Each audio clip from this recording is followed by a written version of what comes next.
ইলেকশনের উপর একটা কোশ্চেন দেখে নাও।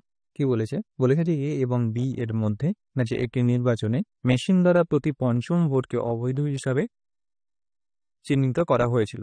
তো কি হয়েছে, তারপরে যে বাকি ভোট ছিল বৈধ ভোট, সেই বাকি ভোটে এ নির্বাচনে বি এর চেয়ে 2500 ভোট বা মোট ভোটের 10% ভোটের ব্যবধানে জিতেছে। মানে এ বি এর থেকে হয় 2500 ভোটে জিতেছে, অথবা আবার 10% টোটাল ভোটে 10% ভোটে জিতেছে। তো বলেছে যে যদি অবৈধ ভোটের 90% বি এর পক্ষে থাকে, তাহলে তখন নির্বাচনের ফলাফল কি হবে, রেজাল্ট কি হবে।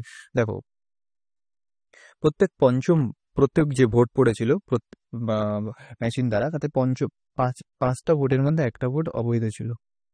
তাহলে টোটাল কত পার্সেন্ট ভোট অবৈধ ছিল? 20% ভোট ইনভ্যালিড ছিল। এবার কি হয়েছে, যে বৈধ ভোট পড়েছে সেখানে এ ডি এর থেকে কত পার্সেন্ট ভোট বেশি পেয়েছে, হয় 2500 ভোট অথবা টোটাল ভোটের 10% ভোট বেশি পেয়েছে। তার মানে বি এর কাছে 10% ভোট কম রয়েছে টোটাল ভোটের। এখন বলছে যে অবৈধ ভোট করেছিল তার 90% ভোট যদি বি কে দিয়ে দেওয়া হয়, তাহলে এর 90% বার করো। এর 90% কত আসে? এর 90% আসে 18%। তাহলে বি এর কাছে এখন 18% ভোট এক্সট্রা হয়ে যাচ্ছে।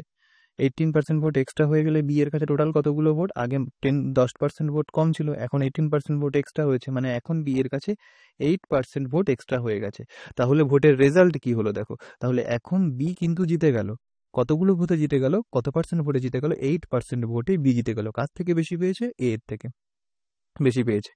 এই ধরনের স্মার্ট অ্যাপ্রোচ তোমরা যদি জানতে চাও ম্যাথের, তাহলে এই চ্যানেলটাকে সাবস্ক্রাইব করো, আর ভালো লাগলে ভিডিওটাকে লাইক করো, শেয়ার করো।